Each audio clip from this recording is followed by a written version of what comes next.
hear it, so let her tell it. People on the streets, says Sabrina Speaks. Tune into the show, she will let you know. Tell all your friends and family.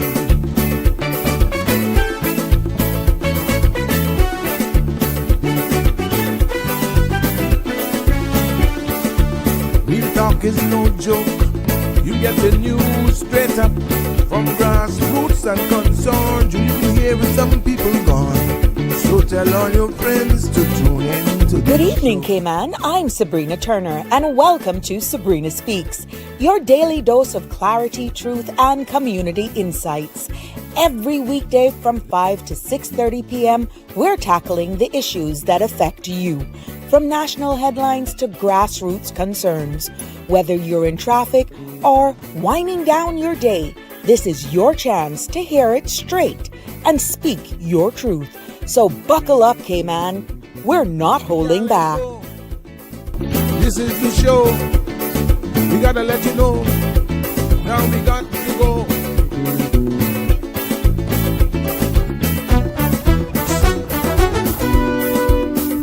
And now here's Sabrina.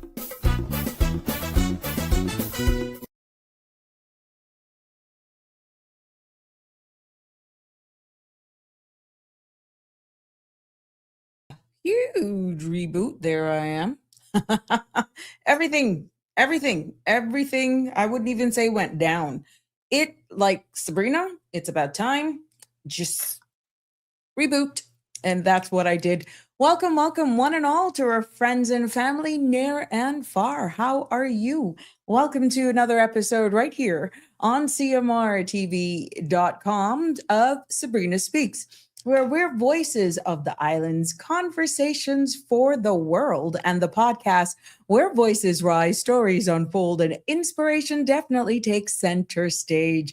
It's good to be back with you on this Wednesday. Yes, and what we'll be doing today, it looks like you could call this almost like university. We're going back to school. But this is not, today's episode is not data from 2025. This is information for the first quarter for core government that we want to be talking about today. And we're going to be breaking that down, but you're going to be able to follow that document along with me as well. But for those of you who had missed the last show, that was about the ESO, data, statistics. Yeah. And now we're going to be talking a little bit more about dollars and cents. We are going to be breaking it down and looking at the issues that matter to you and your family, because we are going to, my aim is here is just taking a clear, accessible look at the government's financial performance for their first quarter of 2026. This is a legal public document that is in the public's domain.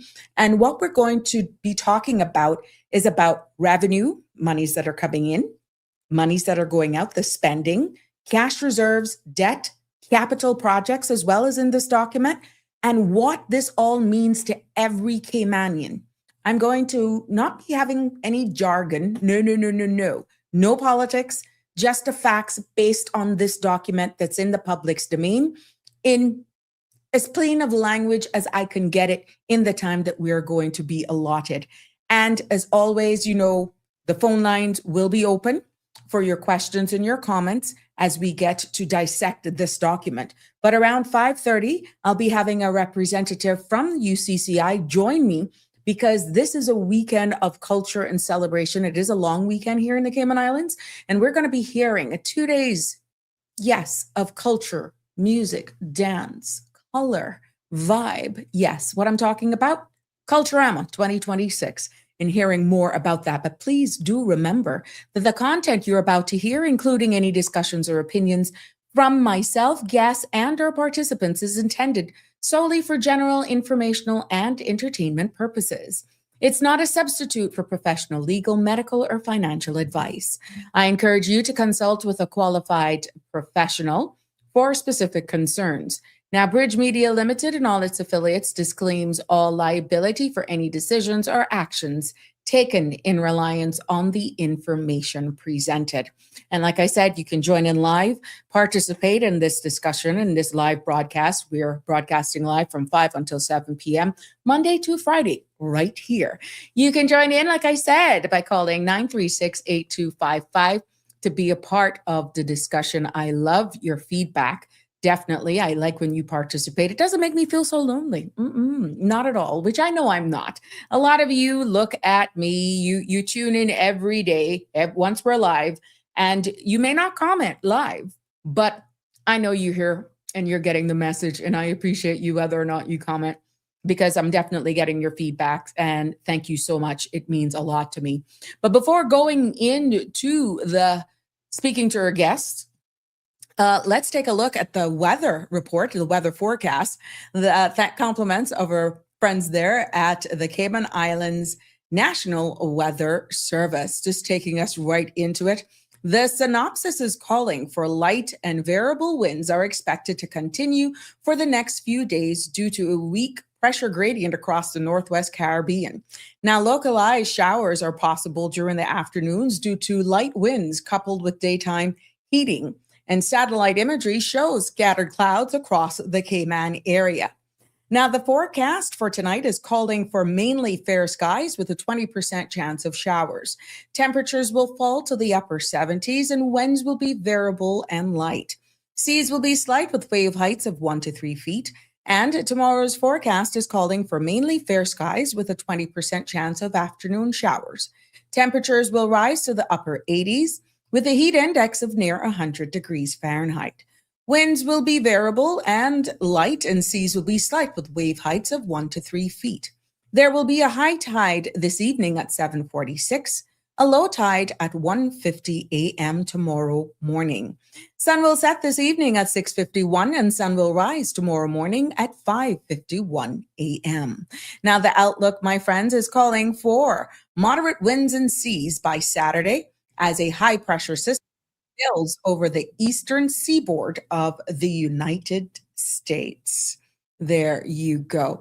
And that is our weather for this evening. And we want to thank, like I said, our friends over there at the Cayman Islands National Weather Service. And I'm really loving your new website.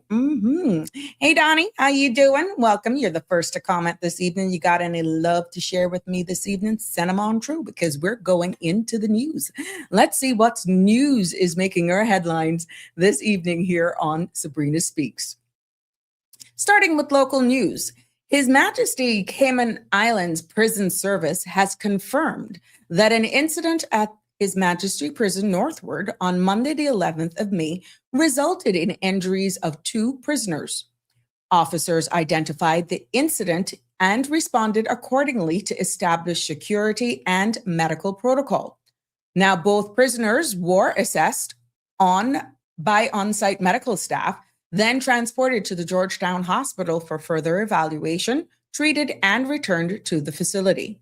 The matter has now been referred to the Royal Cayman Islands Police Service. An official says that no further details will be released while the police investigation is underway. The Royal Cayman Islands Police Service has announced the phased rollout of body-worn cameras for frontline officers, with full implementation expected by the 31st of July this year. The move follows a 2-year pilot focused on international change management and ensuring the technology meets judicial requirements. RCIPS says the cameras will strengthen transparency, improve evidence gathering, and support public trust. Training is underway, and further engagement sessions with media and community partners will be held in the coming weeks as the rollout progresses. The Cayman Islands government representative to the United Kingdom, Dr. Tasha Ebanks Garcia, attended this year's Royal Garden Party at Buckingham Palace. She was joined by Julie Campbell, Deputy Representative for Financial Services to Europe, for what officials described as a memorable afternoon. The event also provided an opportunity for engagement with colleagues from across the overseas territories, highlighting ongoing diplomatic and intergovernmental connections. In other local news this evening, Day one of the Caribbean Desalinations Association's 2026 biennial conference is underway in Grand Cayman, with Water Authority Cayman serving as a platinum sponsor alongside Cayman Water. More than 100 regional water sector professionals are attending the three-day event held under the theme, The Nexus of Water, Energy, and Environment. Now, today's opening featured remarks from senior Cayman Islands officials and the utility panel discussion, Resilience and Customer Service. Sessions continue this week, including climate adaptation, innovation in desalination, and tours of local waterworks facilities. We turn our attention this evening to news that are making our regional headlines. And we start this evening, ladies and gentlemen, with Trinidad and Tobago. Yes. The Trinidad and Tobago Police Service has introduced new laser speed enforcement devices capable of detecting speeding motorists from inside police vehicles. The technology was launched on Tuesday as part of activities marking the end of the United Nations Road Safety Week. Officials says the upgraded equipment is intended to strengthen traffic enforcement and support ongoing efforts to reduce road traffic injuries and fatalities across the country. We turn our attention this evening to Jamaica, as Jamaica's Health Minister, Dr. Christopher Tufton, let me remove this, sorry. There we go, that's better. Jamaica's Health Minister, Dr. Christopher Tufton, says that the government will assess the impact of social media on the health of the population. The announcement comes amid growing concerns globally about how online platforms influence mental and physical well-being, particularly among young people. Dr. Tufton says the review will help guide future policy decisions as the ministry continues to examine factors affecting public health. Now over to the Bahamas. In the Bahamas, Prime Minister Philip E. Davis and the ruling Progressive Liberal Party have secured a decisive victory in the 2026 general elections. Now, the results marks a historic milestone, making Davis the first Bahamian leader in nearly 3 decades to win a second consecutive term in office. The PLP's win reinforces its political mandate as the country prepares to advance its priorities for the new term. Over across the pond in the United Kingdom, but that's not all. We're going to Italy because the Princess of Wales has arrived in Reggio Emilia, Italy, where she was welcomed by Mayor Marco Mazzori. Local officials say more than 1,000 people gathered to meet her as she began her visit. While on this trip, she will be learning about an education philosophy developed in Reggio Emilia that focuses on helping children express themselves more effectively. Now, as she begins a series of engagements highlighting the approach, which was recognized internationally for its emphasis on creativity, communication, and child-centered learning. The trip marks another step in her gradual return to public engagements, with the princess expected to take part in a series of scheduled activities during her time in the region. And we see where other news making this evening that the Trump administration is suspending a visa bond requirement for confirmed World Cup ticket holders, according to the Associated Press. Now, the State Department program introduced last year required applicants from 50 countries to pay bonds of $5,000, $10,000, and $15,000 when applying for a U.S. visa. Now, 5 of those countries, Algeria, Cabo Verde, Cote d'Ivoire, and Senegal, have qualified for the World Cup, an official says. Further updates on the policies are expected as the situation develops. And as we know more, because I know a lot of you are going to want to go to that, you football lovers, we will keep you posted with all of those events that are happening as well. Yes, yes, yes. There you have it. No markup today for the business roundup this evening, so pardon me for that. We will be back on schedule tomorrow. But that concludes our news segment for this evening, right here on Sabrina Speaks, keeping you up to date and abreast with all that is happening. Welcome, welcome, one and all. It's good to have you join me here this evening. We thank and we want to acknowledge our subscribers and our new followers as well for liking and sharing our page. Yes, we appreciate you. And I can tell you what, I respect your privacy. In the sense where, do we want to post everybody that likes us? If you want that, yeah, fine. But I'm letting you know, I appreciate it. I see you. And we are definitely feeling the love over here and what we're doing. And we thank you from the bottom of our hearts. Yes, yes, yes. Good evening, everyone. Welcome to one and all. It's a pleasure to be here with you. All of you joining us for the first time. It's good to have you here with us this evening as we look and navigate life and learn. Yeah. Happy birthday to anyone who's celebrating a birthday today. From all of us here on the Sabrina Speaks family, we want to let you know that we see you, we love you, we appreciate you, and we celebrate this milestone for you. You could be celebrating life or an anniversary. We're sharing the love as well. And as we see what's coming in here from my lovely ladies, I see you guys. We getting our flowers of the day from our 2 stars, Miss Dawn and Connie Bonnie. She was early. Oh yeah, I'm seeing it. Now you see it, my friend. By content creators, boy, you guys are doing it. Thank you so much. What is this last one, Dawn? Oh, okay. Well, we're just gonna do not send no scientific names here because I'm gonna slaughter them for you. Good evening. And also, for those who are mourning the loss of a loved one, our thoughts and prayers go out to you all as you navigate this difficult time. And I want to publicly acknowledge. Hold on. Why am I not getting this? Just bear with me 1 second. We want to acknowledge and publicly, and we send condolences out to the family of Mr. Ian Boxall.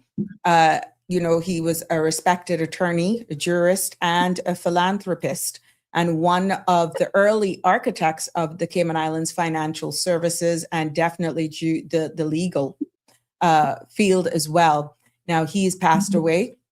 Our sources tell us that he died on May 11th at 82, and Mr. Boxall will be remembered significantly the Cayman Islands for all of his contributions, like I said, to the development of the jurisdiction, legal and financial framework, and his long-standing service to the community overall. Now, personally, my sincere condolences from my entire family, including the family extension in the BRAC, Linda, and all of her family, goes out especially to Joanna and Simon Boxall, and to your immediate and extended families as well.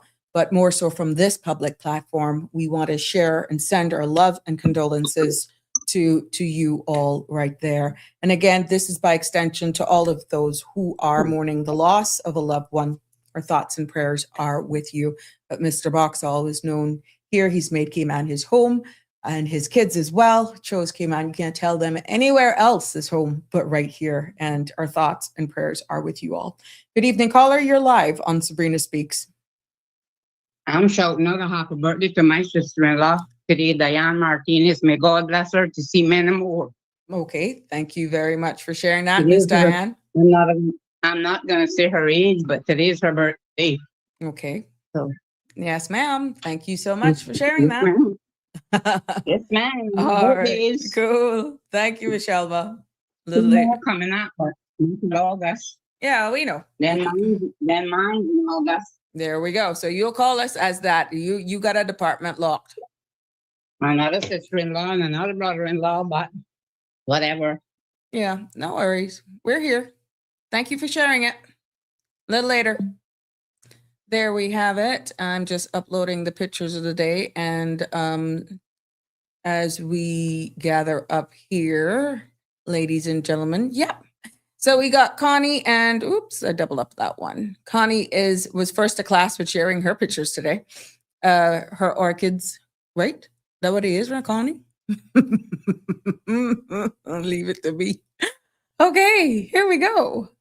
Connie Bonnie is sharing that beautiful orchid with us today. And yeah, Connie is just sharing her flowers of the day. We can leave it like that. But that one's an orchid.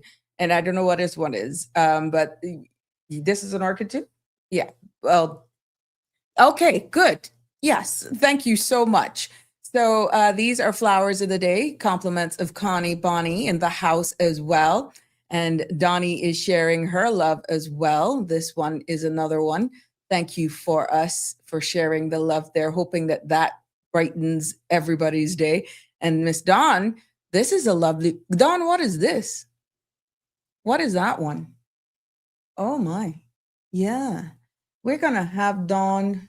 I know she's afraid and she don't want to talk. She don't want to talk. But Dawn shares these flowers with us, and she has a nursery, a plant nursery. So we want all of these pictures. I'm quite sure that Donnie is sharing with us.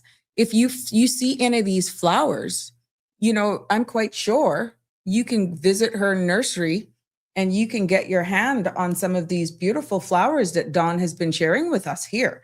Now, I'm not gonna tell you it's the same thing with Connie Bonnie. You must be want her to run you. But I'm quite sure Donnie would be more than happy to let you know what her flowers are. And here's one. That is from Miss Dawn. That looks like an orchid too. And here's another one from Dawn Watler. Yeah, something Valley Gardens. Please tell me what it is again, Miss Dawn, the name of the plant nursery. Yes. And these are all flowers there. And I'm quite sure if you see anything here that you love, Dawn would be more than happy to source them or definitely share the love with you as well. But I can't see Connie letting go any of hers. See, oh, Connie, you must have heard me. You must have heard me. I put up the disclaimer. I said, I know it's not Donnie, not Connie Bonnie. She not gonna be selling anything. OMG. See, I know you, I know you like a book. You're not gonna get rid of yours at all. We know that, my love. We know that. You just love them too much. You love them too much. Connie, I don't want to set you up, but how did I figure that one out? How did I figure that one out? You think I don't know you? Yeah, but this is a long weekend, Cayman. Remember, Bracknell is going on this weekend. The bulk waste cleanup continues as well in Georgetown. And yeah, we want you to know we're going to be telling you more about remember the tea party as well? The tea party for our little ones are coming up. Did you actually go and register if you want to show your interest there? So all of those little ones who wants to go out and do, oops, what did I do? Look here. Okay. There we go. There, the tea party is on Saturday the 16th at the Marriott, and the spaces are limited. So if you want to attend this, you got to go on an RSVP because you don't want to get those little ones all dolled up and then you get disappointed because there are no more spaces. So you want to make sure you do that. Also, remember, featured yesterday is the Island Harvest Community Collaboration Project that's ongoing right now. And we want to thank Leadership Cayman, all of the corporate sponsors that made this happen, Jake Scott's, the community garden there, Mr. Fabian, the dancing police.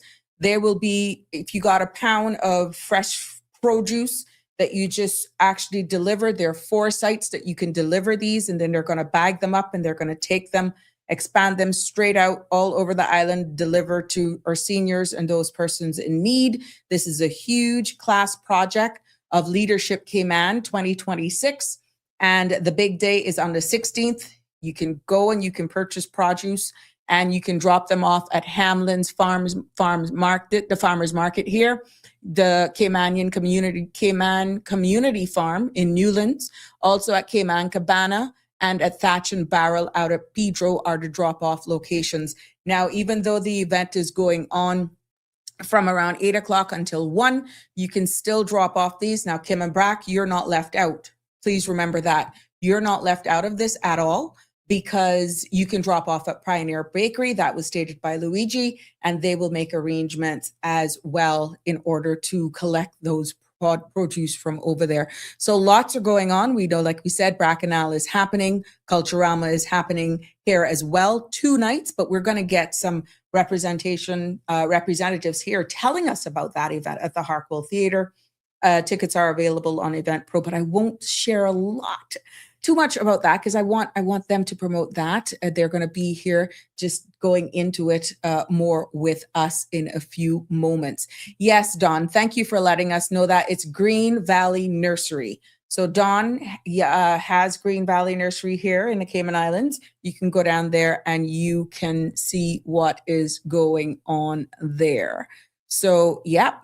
As we see our guests slowly coming, we will actually have them join us in a few moments. I see you. Wake Up Cayman. It's good to have you with us this evening.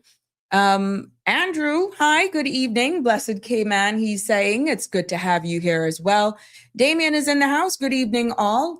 Long-term success is the result of relationships built on a foundation of trust. People get more value for those they trust. You're quite right. Thank you so much, Damien Henry. You sending us that cool temperatures from the UK and staying up late with us tonight. We appreciate you. Thank you so much. Yes, come on, Miss Dawn. That's what Connie is saying. Get with it. Thank you, Connie, for clarifying. Both of Connie's flowers today were orchids. Yes. Mm-hmm. Yeah, please. I love you, girl. I love you. Do not even think about it. Mm-hmm. Hi, Wake Up Cayman. It's good to have you with us.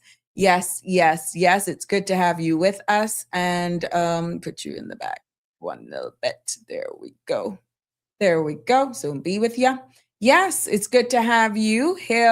We had hailstorms today here in the UK. Keep it. Oh my goodness. You had hailstorms. Keep it. We can send you warmth. You keep it. Even though I don't mind a little nor'westers every now and again. But those, oh gosh.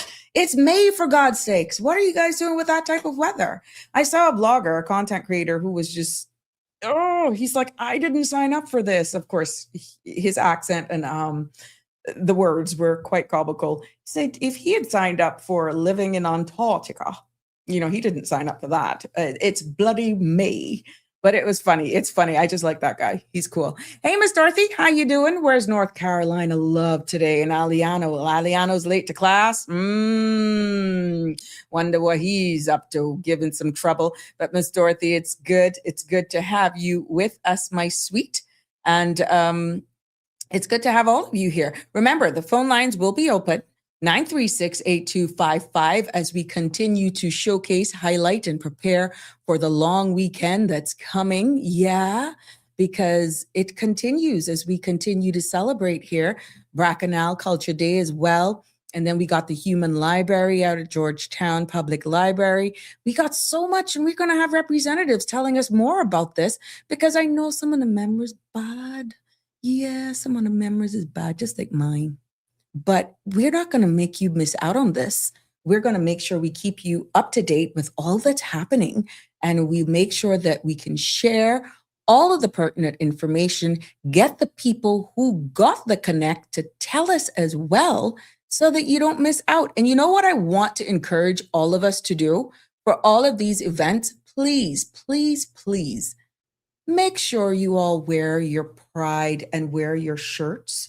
Wear those Caymanian colors so you really show the love of who we are as Caymanian people. Remember, we're celebrating for the entire month.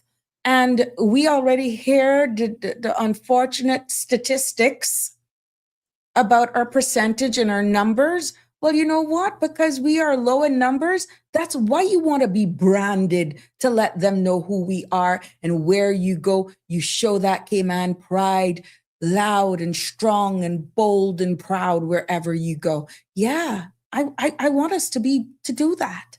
So yeah, we're going to be hearing more about that as our guests join us and make their way into our virtual studio here this afternoon, because we're excited when we get guests. You know that. And I know Anna like him too. Aye, North Carolina love just hit town. Look at him. Oh, he reached. You, I'm going to put you in timeout because between you and Miss Brenda, yes, Miss Brenda, I got pull you out. You think I didn't see it through the corner of my eye yesterday, but I got to take the bait. Oh, Marshall, you don't know what you just started. Like I said, Halloween is a long way away. Anyhow, that could be forgotten. But summer is here too. So it's good to have you here with us. Nevertheless, Marshall, you are so much trouble. And it's amazing how much messages I got after you throw that bait out. Marshall, you brute, you are something else. Yeah, I got a number of messages saying, just tell me when, just tell me when. I definitely go log on. I'm like, really, guys? Really? Really? That way I don't want me to go now. So, Marshall, it's good that we had that lighthearted moment there. Miss Brenda picked up too, she picked up on the foolishness. And you just went along with it, but I never paid none of y'all no mind because, yeah, that's what we love about here. Just let me know when you're ready. If you want to give a thumbs up to get started, just signal me whenever you're ready, and I'll be more than happy to bring you in. But in the meantime, we will definitely let you guys know and keep you up to date. Now, Kim and Brack, if you are seeing, let me see here. I did have an update here for my people over there in the BRAC because we know it's hurricane season and Public Works will be conducting in the BRAC, in the Sister Islands, they will be conducting their annual hurricane shuttering exercise that is going to take place this Friday, the 15th of May, beginning at 7 a.m. Now, the work includes, you know what this is? We do this every year, but we still got to make you know. The work includes installation of shutters on government-owned buildings across Cayman Brac and Little Cayman as part of the seasonal preparedness efforts.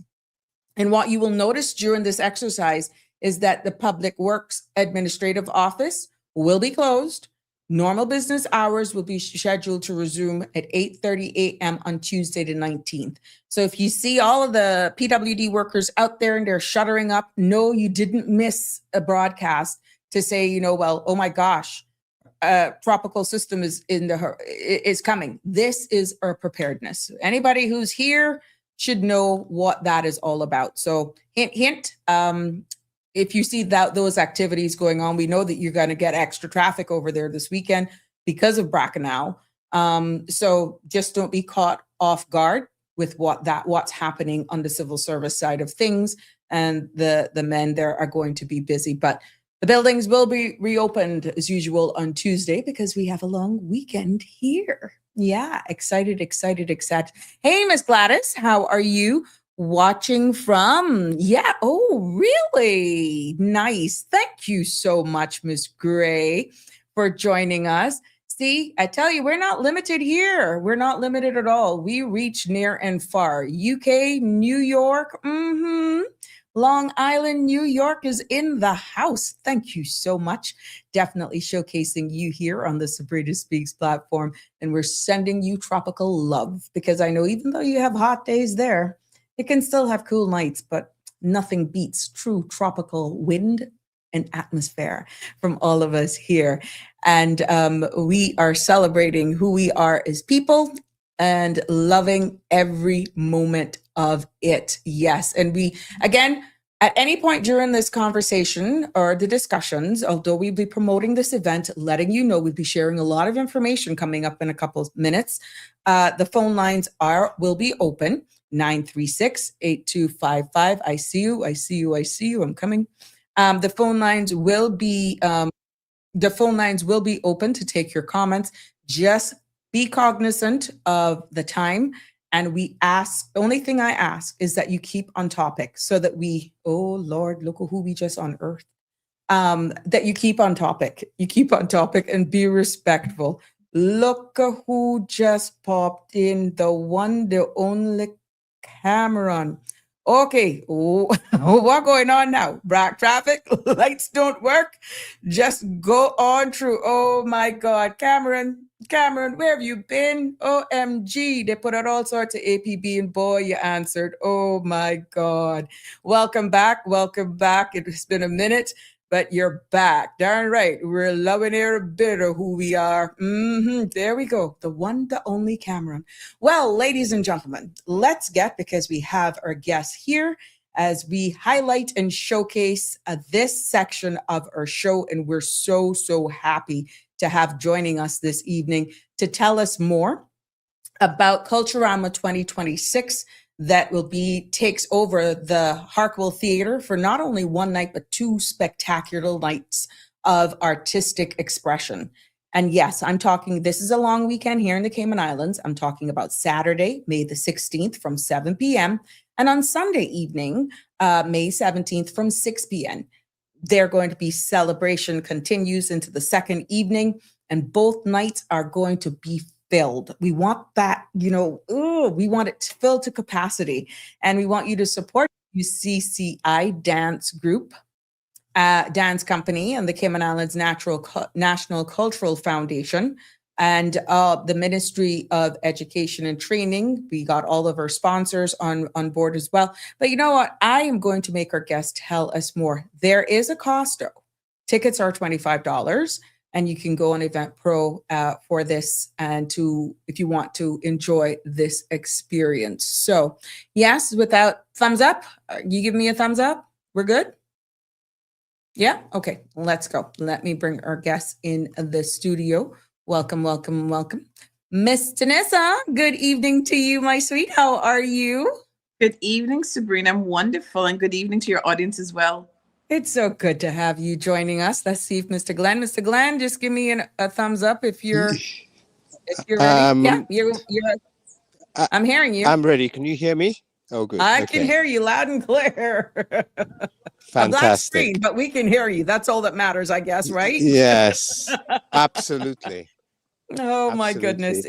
It's a pleasure to have both of you join us now. I know, Mr. Glenn, you are going to be telling us about the event, the 2 evenings spectacular event that's coming up. And Miss Tanissa is more broad. We're going to just milk her for all that's coming up for the weekend and the rest of the month as we celebrate who we are as Caymanians and our heritage.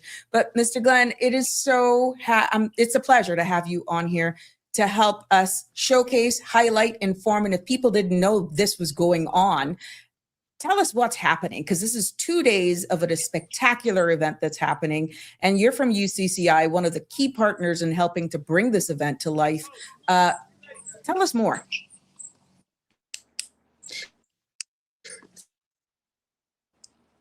Hello?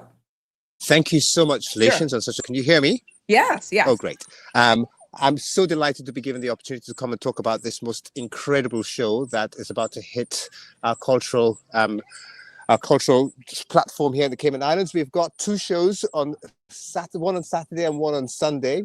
And it's really a celebration of all the different aspects of culture that we see in the Cayman Islands today, told through the media of dance, of music, people playing on instruments. We've got steel pan. We've got the UCCI Pandemic Steel Pan, as well as the UCCI dancers. There are going to be at least 11 different dance items on display. Phenomenal costumes, phenomenal choreography. 3 of the items are being choreographed by our own young UCCI dancers as well. So this is a new development for us, giving the stage to the students to show excellence in the performing arts. This is something we're very proud of at UCCI. One thing we really see is that our students are really talented, and we don't always give them an opportunity to shine for people to see how wonderful they are. Right. And so this is why we're so delighted to be partnering with the ministries just for this particular one. And it's just going to be a celebration of excellence, celebration of wonderful culture, very, very high levels of performance, some amazing talent on display from UCCI. Particularly, we've got some alumni from UCCI performing as well, and this is something which we're very, very proud of. Mr. Earl Lapierre is going to be in charge of the Steel Pan group, so we've got a something there for everybody's taste. Different Right. genres. There's even a wonderful dance piece I've seen that's very much modern dance as well. We have some things by the late Rex Nettleford as well. Some just wonderful pieces. And last year, many people were saying, "Oh my goodness, we didn't know we had this level of talent here in the Cayman Islands of participating in this show." And it's very fast-paced, and it's just wonderful. You won't see the time going by. It's about sort of 2 to 2.5 hours of pure, wonderful performances through dance and music. Now we know that events So, like this and without sponsors could not be possible. And I'm seeing where some of your sponsors are Ollie, the Ministry of Education, Training, Davenport, Development. We even got Barnes Bus Transport. How do these partnerships come together? Because we understand their role. Obviously, they see the importance as well. I can tell you something, we couldn't do this without them. And this is one thing the Cayman Islands community is amazing at. These different partnerships are the medium through which many of these events actually do happen. And it's something that we really are very proud of because it's happened organically. Over the years, we've basically been showcasing what we do, and people come to us and say, gosh, we really like what you do.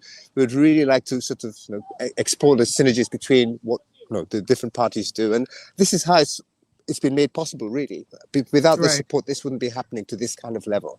And so we're very proud of these partnerships, and they're going to grow. There's no question about it. And we really give a lot of credit to all these different partners who've come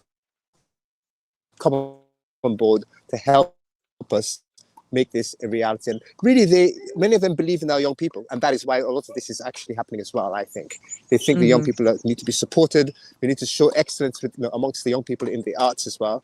And many of them begin to realize, oh my goodness, I didn't realize that this experience can be so fulfilling. They learn so many things through the performing arts, through performance. It's amazing. You wouldn't get this anywhere else. We try to explain to them there's more than just academics, more than just getting your GPA to be very high. It really helps you to explore certain parts of your character and your makeup that you didn't know existed before. Correct. So we are very thrilled with it. Now we see where there are 2 nights. There is, of course, show 1 happening Saturday, 7 p.m. What can the audience expect happening from night 1? Will it be the same pieces? Will one night show something else and the other night a total different experience, or is it the same both nights? We have exactly the same both nights, and the reason why it's on 2 nights, we can't accommodate up to 600 people in one night at the Hartwell Theatre. So some people decide to come both nights because it's just so exciting. It's like watching the same movie twice and seeing different things the second night because you thought you missed certain things that you just were so focused on some other aspect of the performance. And so you come the second night and say, oh, I missed that. I missed that particular dance. I didn't see they were doing that because I was focused on this other dancer, for example. So that's something which you will probably benefit from coming both nights. But one thing we normally find is people can't make Saturday, but they can make Sunday. Some people can make Sunday, can't make Saturday, for example. And the wonderful thing is Monday's a public holiday. So, the fact... Exactly. So if young people want to come to it, they're very, very welcome. And one thing we're also doing for the schools is we have 2 shows, one tomorrow and one on Friday, because we really believe we need to make this accessible to all the school children on the island. So at 10:30 tomorrow, so 10:30 tomorrow and 10:30 on Friday, they're being bussed in, and literally every school has been contacted, and they have selected students that they feel are going to really benefit from the experience. Excellent. So isn't that exciting? Yes, it is. There's no such thing as outreach. Yeah. Now, without again, and we really appreciate the opportunity to come to come and talk about it. It's really great. Sure. Without giving away too much, are there any standout moments or surprises that you think will really resonate with the audience this weekend? I think one thing will really resonate with our young audiences, particularly, is this one modern piece I've seen, modern dance. It's amazing. Choreographed by one of our own students. Yes. I looked at that and I thought they are going to go wild when they see that. Because it's almost Yes, it's speaking their language, right? Because I looked at it and I thought, this is very different to what we would normally do, when Uh-huh. things are choreographed by the generation above them.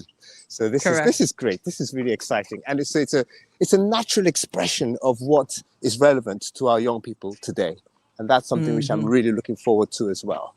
Well, if you can share with us some logistics and tickets, how people can get their tickets for each night, just share with that.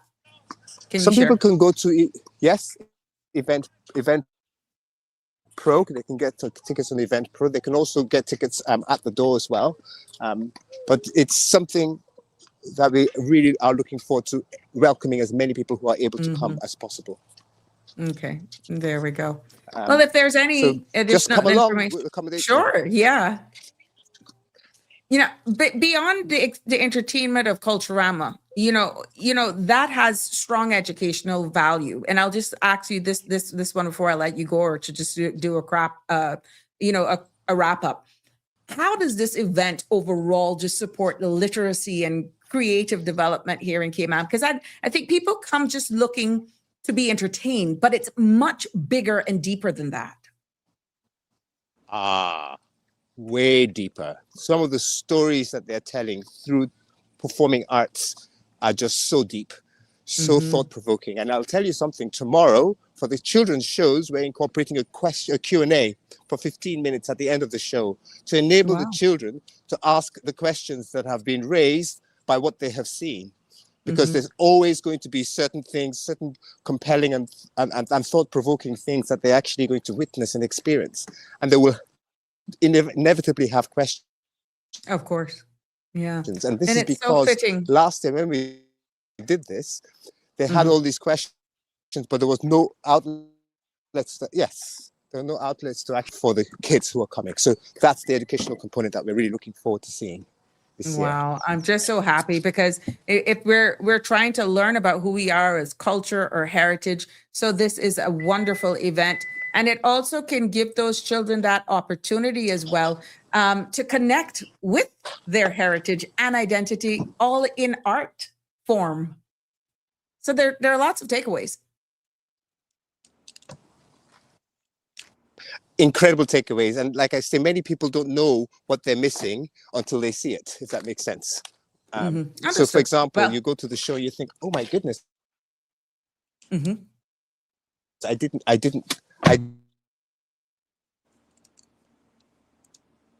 think we lost you there for a I second. didn't realize this is what the show was all about. So something like that, people maybe? Can you hear me? Yes, now. I am now. Yes. Okay. Oh, great. So I was saying, when they come to the show, they will basically come and see things that they never really thought they were going to expect to see, those particular things. Okay. So I say to people, come to the show, come with an open mind, and expect yourself to be wowed. Because even I was wowed, and I'm one of the teachers there. There we go. Well, thank you so much, Mr. Glenn, for taking the time out of your afternoon. I can hear the excitement building in your voice, and you've definitely got me. Like, you know how Caymanians are. We fast. I want to see what this modern piece is all about, You got me, got questions?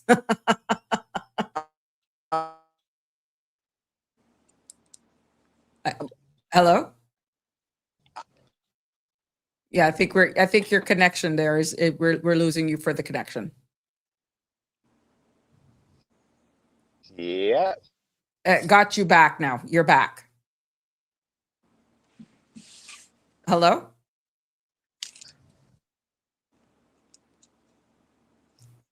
Yeah, I think he's probably moving.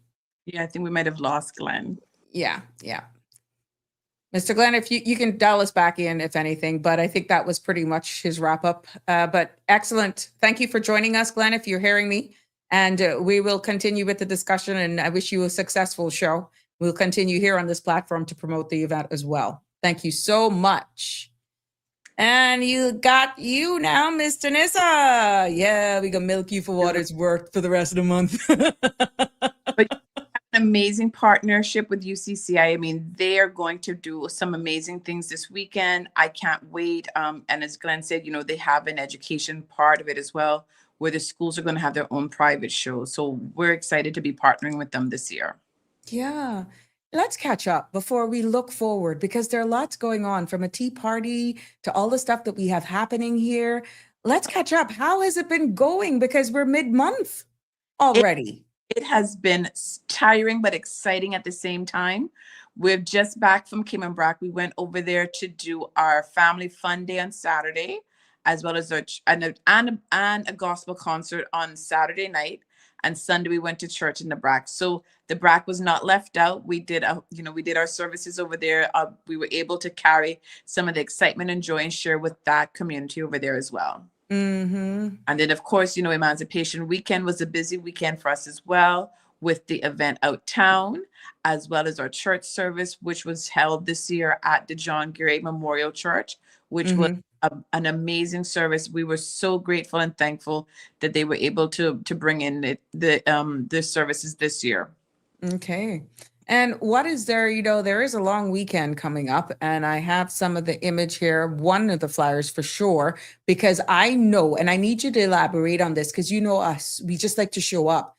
But there's a reason why you're Yeah. being asked to RSVP for this event, meaning you let them know that you have an interest and you want to participate because there is limited space. Tell us more about the upcoming Children Tea Party.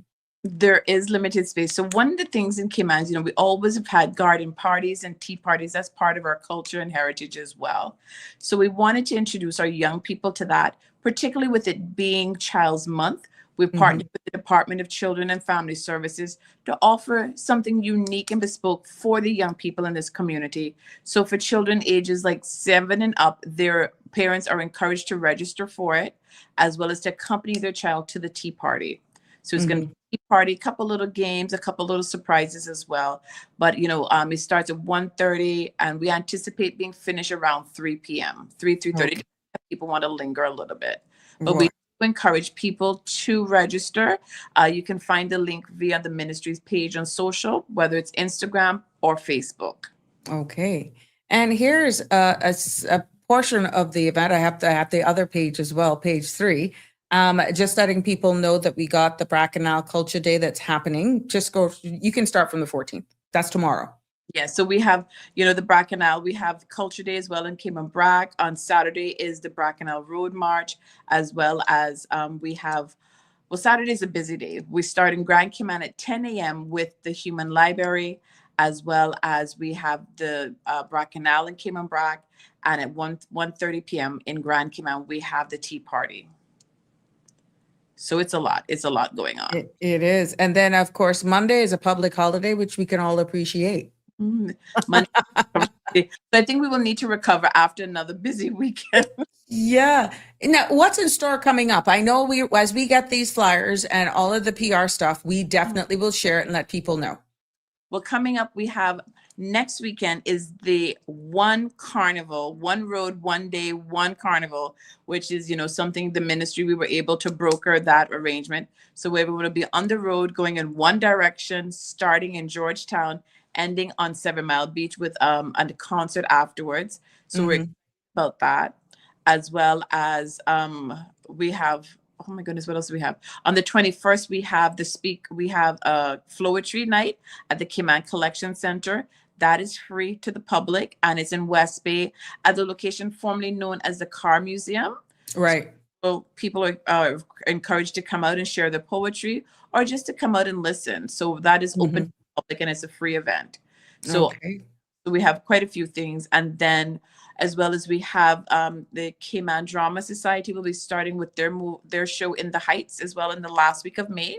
And closing it will be Art Week as well. So it is a month full of activities, and it would not have been possible without all of our culture partners who came on board and who have partnered with us and who understand the vision of creating a month to celebrate keeping in line with this year's theme, which is Threads to Our Tradition. And it's been talked about earlier, dance just being one of those threads, expression through arts, oral history as well. So we've tried to hit all those different threads this year. Okay. Well, Tanissa, thank you so much for sharing with us and for coming on and not only giving us some sort of highlights of all the events that have passed, definitely preparing us for what's coming forward. We'll continue to push it here on this space and reminding people what's coming up. And for all of you who are heading over to the BRAC, I get my knee already wrapped up, but I can't make it this year. And for those people who are staying in Grand Cayman, we invite you to come to the Georgetown Public Library at 10 o'clock. We're going to have people like Miss Arthur Lynn Pedley, Mr. Rennie Barnes, Miss Joy Bastille, Miss Marge Quinlan. They're going to be serving as our books, so to speak, and it'll give you an opportunity to check them out, talk to them a little bit, and find out what life was like when they were younger in Cayman 20, 30, 50 years ago, and even 60 years ago. So what was life like back before we had the internet, before devices?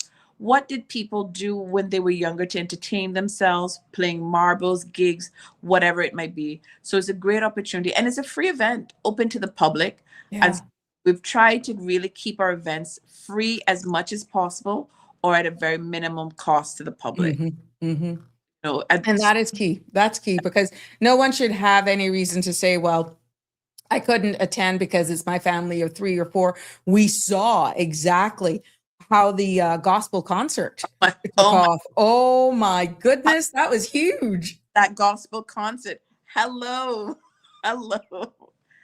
That we had well over 3,000 people at that. So, thank you to the public and every single person who showed up to that. Thank you. And you've just made our job harder. So now we say, well, how can we top that next year? And we have to maintain at that level. Yeah. So we've already looking for an artist for next year. Nice. Now, I know this is history in the making for 2026, because this is the first time we're going to be celebrating for an entire month.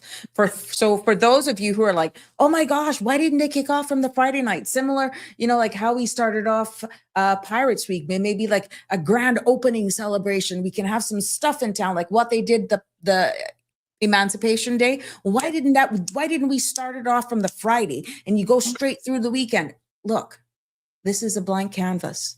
We're just getting started.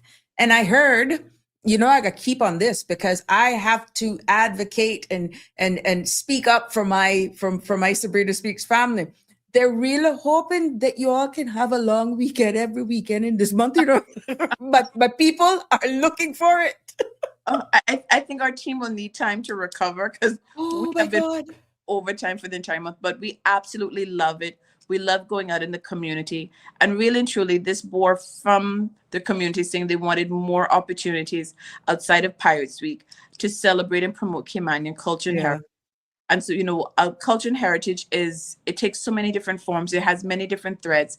And here was an opportunity for us to partner with CNCF, the Cayman Art Week, UCCI, the National Museum, the National Gallery. There's so many people who work tirelessly throughout the year to promote Caymanian culture and heritage.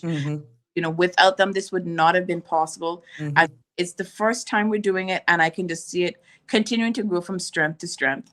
So we encourage people to come out to our events this weekend yet again, and as well as the ones for the remainder of the month as well. And you know what? This is an opportunity for our corporate persons who may not have jumped on board for 2026 to see what you were capable of pulling off in 2026. Now, can you imagine if we get even more corporate buy-in for 2027, what this month could look like, and the level, the quality, and even more entertainment that we could actually incorporate. So that appeal does not stop. Even though the month may be coming to an end, the celebrations, as we highlight it for this month, we don't stop celebrating who we are, educating, informing, and letting people know where our culture and our heritage is all about, just because this month was dedicated to celebrate the entire month. This is happening all the time, and you can reach out to the Ministry of Youth, Sports, Heritage, and Culture.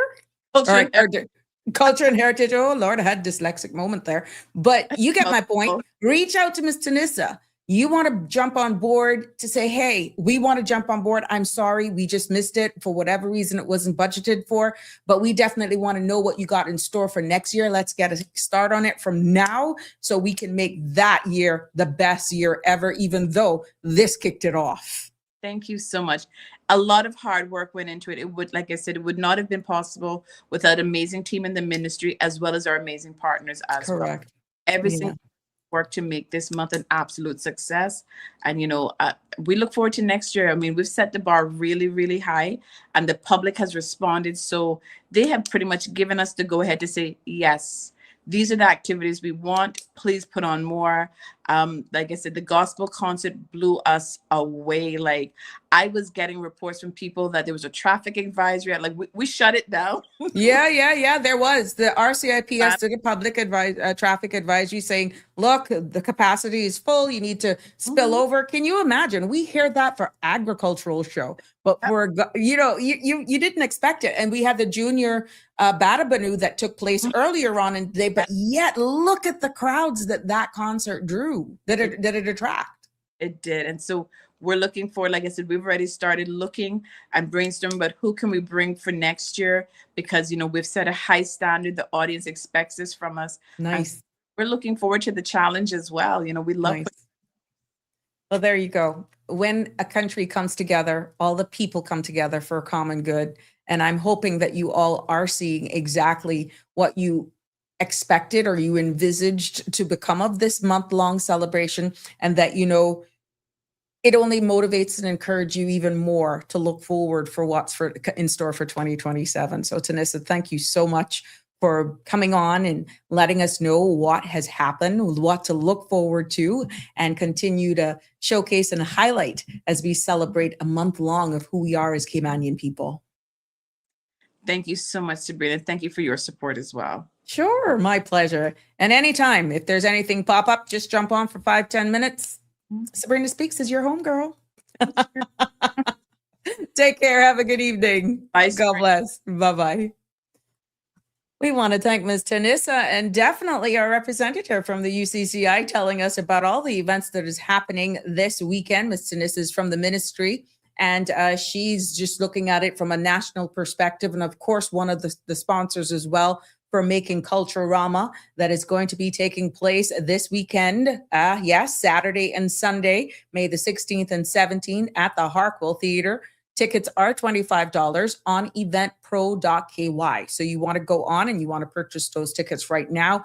We want to thank Mr. Glenn for sharing with us and telling us what all that to be expected. And for all of the students, guys, you're in for a treat tomorrow. Let's hope, those that are selected to go will appreciate exactly this opportunity that has been granted to you. And you've been selected by your school as ambassadors of your school to go and take in something that others have to pay for. So I hope you will understand and get the true meaning of what this means, celebrating who we are in culture and art, and that you'll be loaded with questions.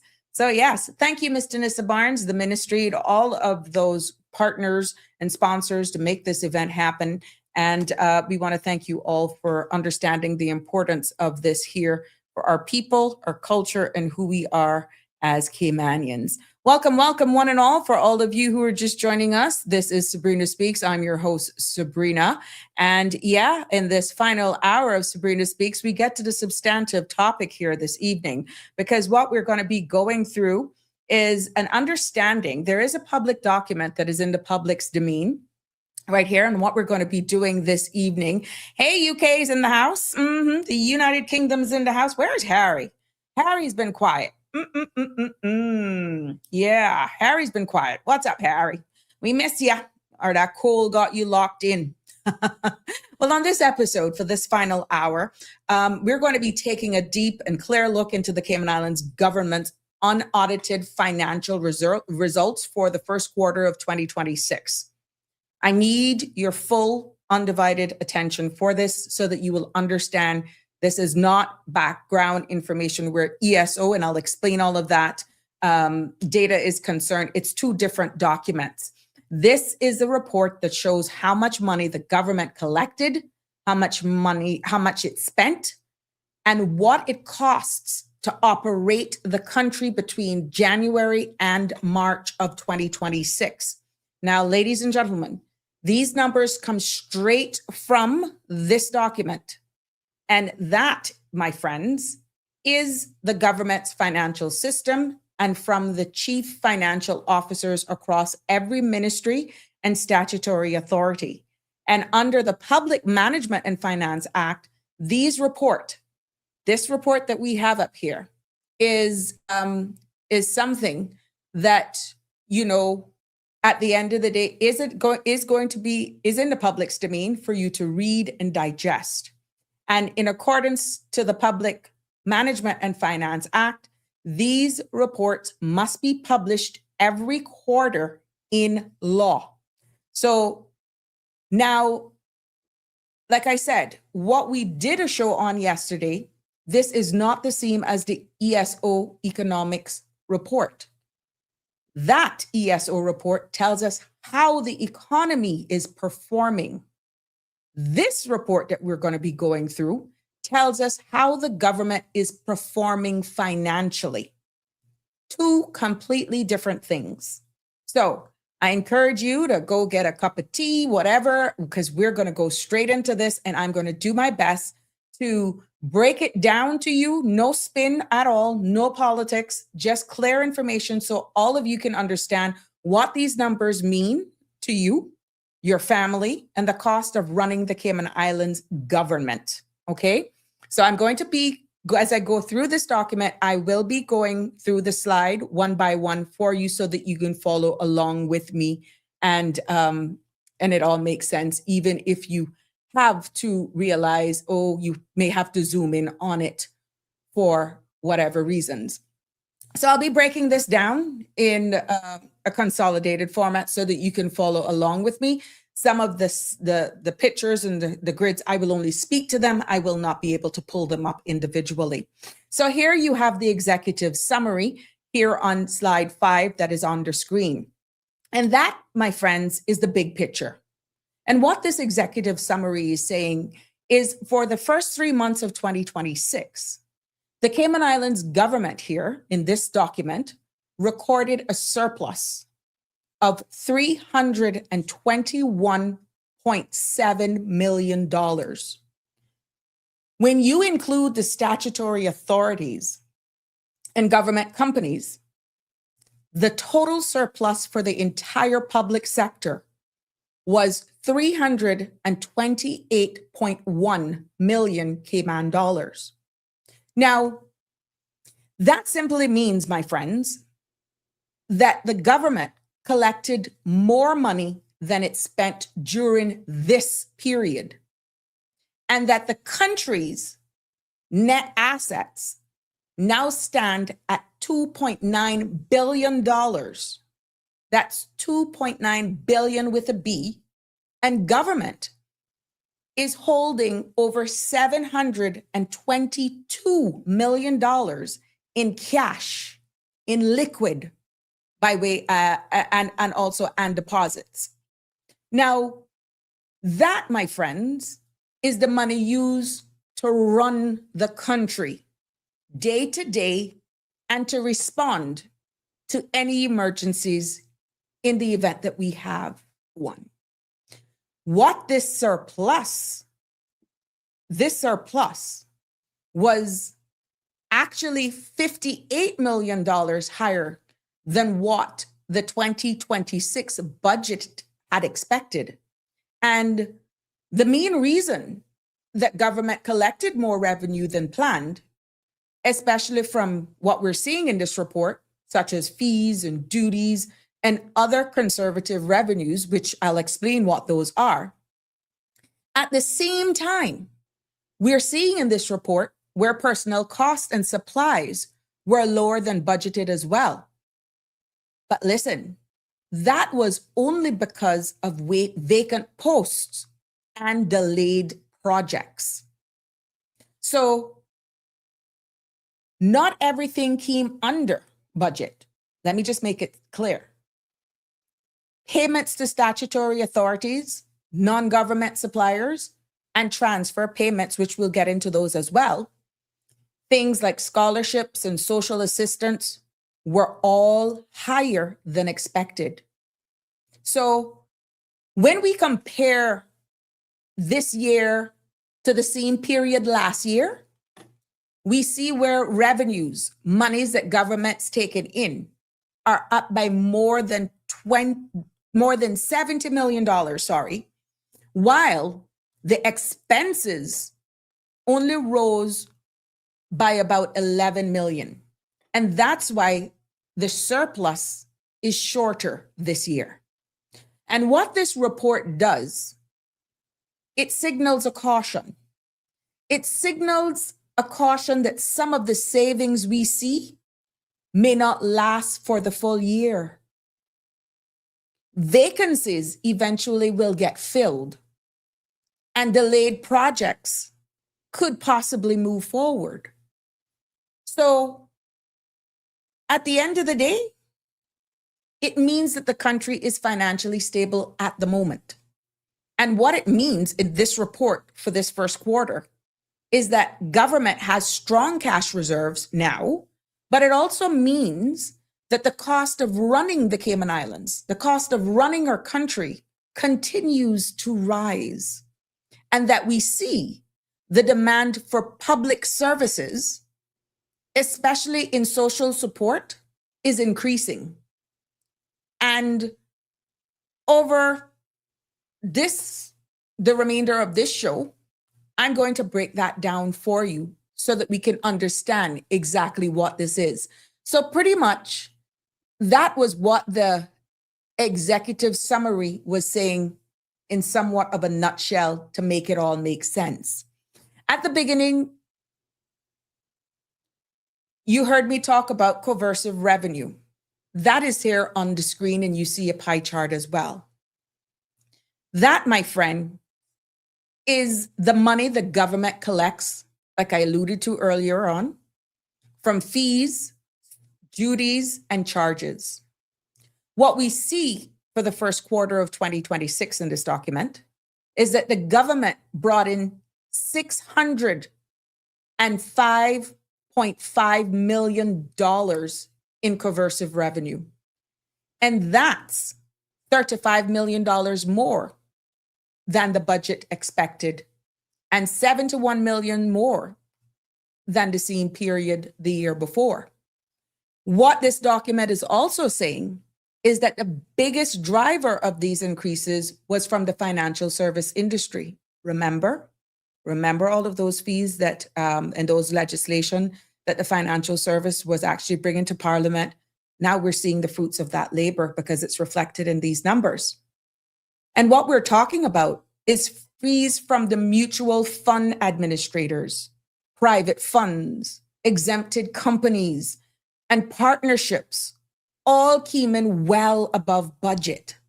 And this, my friends, for clear understanding, is because more funds and more companies registered in Cayman than expected. And these fees are usually paid at the start of the year. You see, so where that gives us a bump start. And what we see also here in this is that real estate, property-related revenues also jumped. We saw stamp duty and land holding company transfer charges were higher in this report, partially because of the stamp duty rate increase from 7.5% to 10%. Remember, that took effect 1st of January. And partially because property values and transaction volumes remained high, and therefore it was captured into this first quarter as well. What we have to let you know is that not every revenue stream met the budget target, because we saw where import duty, such as motor vehicle licensing and work permit fees, were slightly below expectations. But compared to last year of 2025, import duty and work permit revenue were actually higher. I hope I'm seeing where this is all making sense and how it's adding up if you've been paying attention. Overall, in this first quarter report, this generated 13% more coercive revenue than the same period in 2025, which means we were still on the positive side. And most of the increases, as stated in this, came from domestic levies on goods and services from property-related charges. My friends, what this is telling us is that the financial service sector in the Cayman Islands is still strong. And what it also tells us as people is that they are spending more, they're also importing more, and they're paying more in duties. And it tells us that property prices and stamp duty bills also continue to rise. What this also tells us under this section is that these revenues, these monies that come into our government, to our country, is the exact monies that fund the operations of government.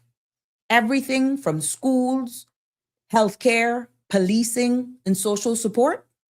So when coercive revenue is strong, the country in itself, my friends, has more financial stability.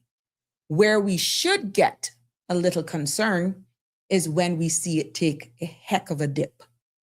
Now we move on to what it says, foregone revenues. This section, my friend, goes on to tell us that this is another very important part of this report as well, because this is what government calls, this is the money that government could have collected, but they chose not to.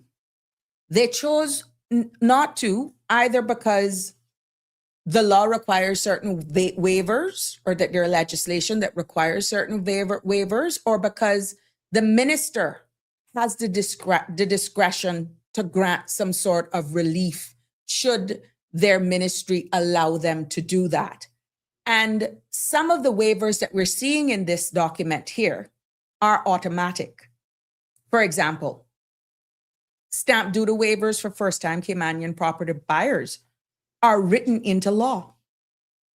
And if you meet the criteria, the government must grant that waiver to you. And the same applies to the second-time Caymanian buyers and certain concessions in Cayman Brac or sister islands.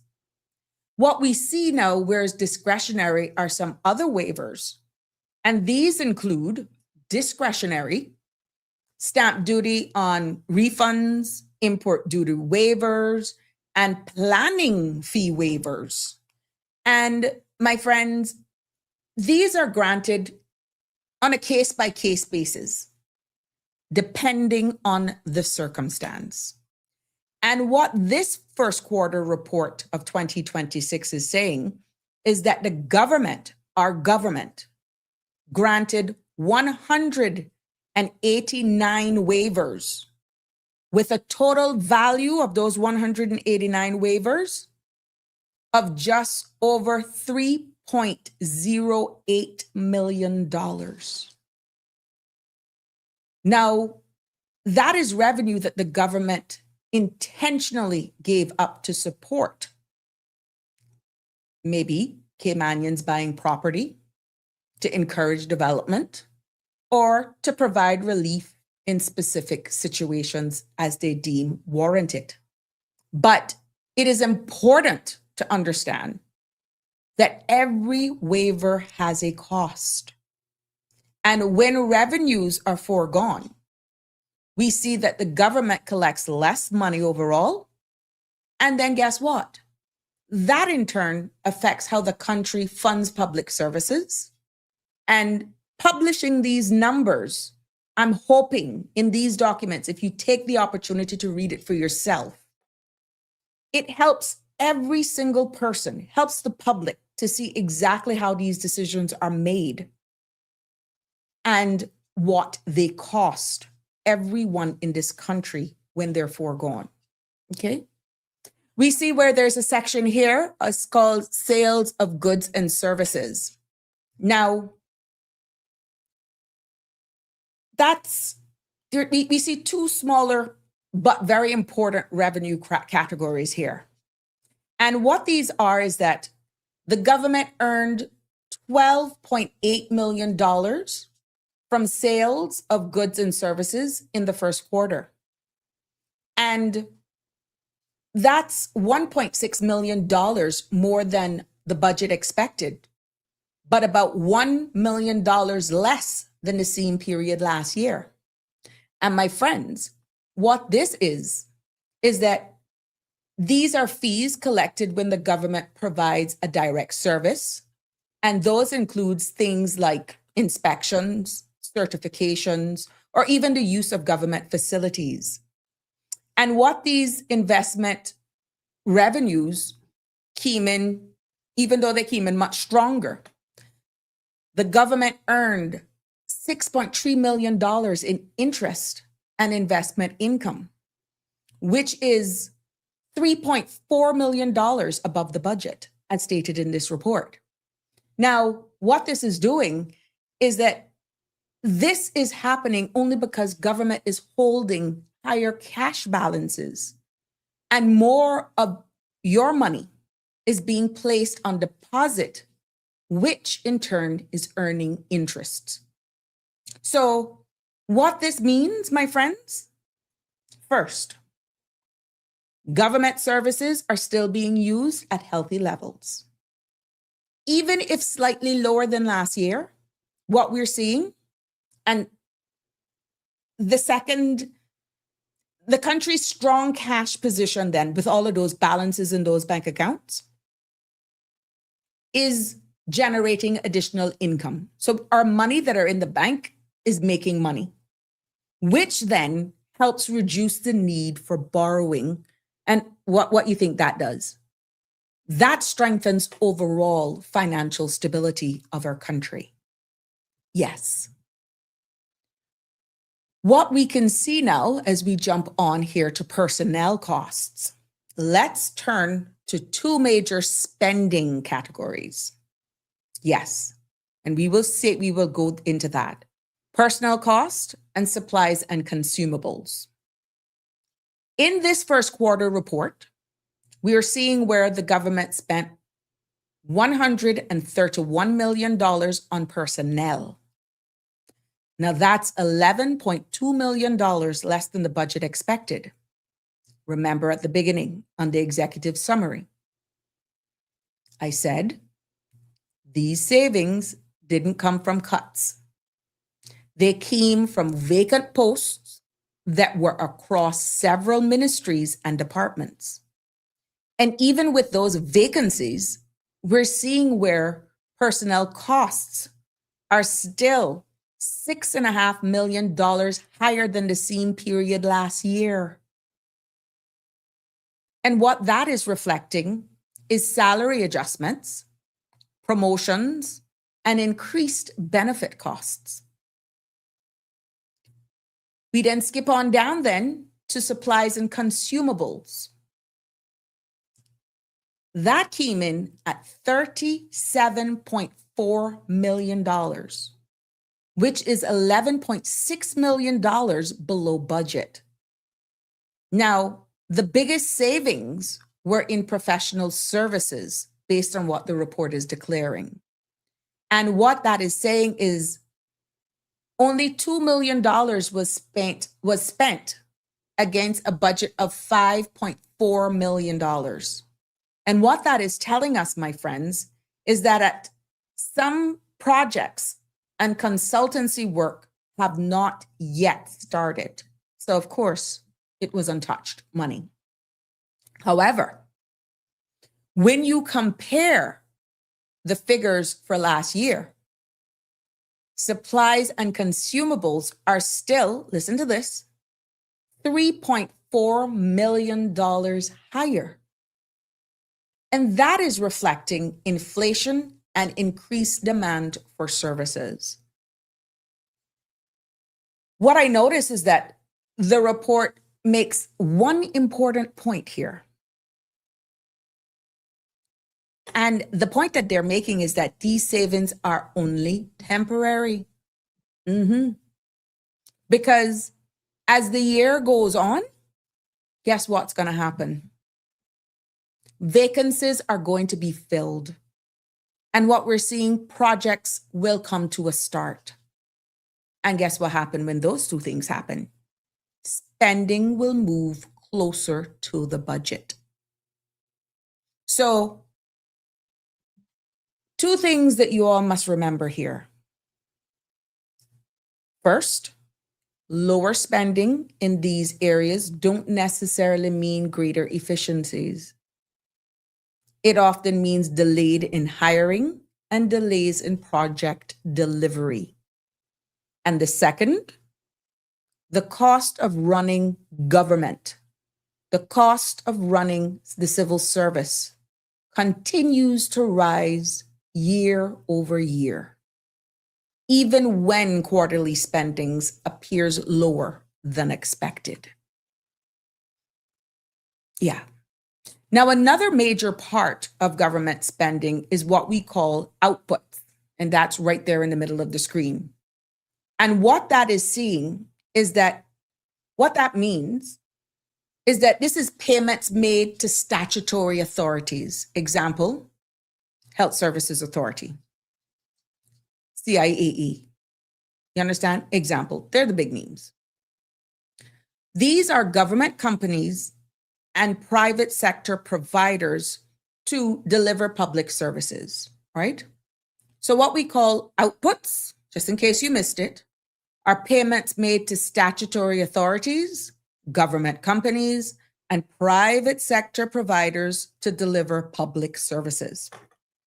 And what we're seeing for the first quarter of 2026 is outputs from statutory authorities and government companies that total $59.7 million. And that's $3.7 million more than the budget expected. And most of that came from the Health Services Authority. And guess what?